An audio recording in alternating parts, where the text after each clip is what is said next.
Congrats Australia! 70% of the eligible population is now fully vaxxed. State premiers are rolling out reopening roadmaps, with New South Wales going from lockdown to let me at it, announcing international travel back on from November 1.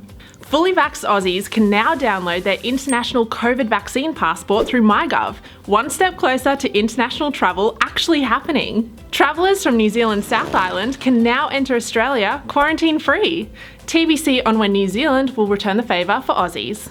Cowra Tourism has launched a Laugh Out Loud campaign inviting Chris Hemsworth to pay them a visit.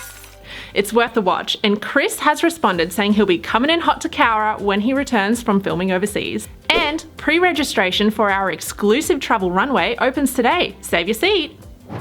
And that's our travel news. Share if you like this and follow us on our socials for more travel updates.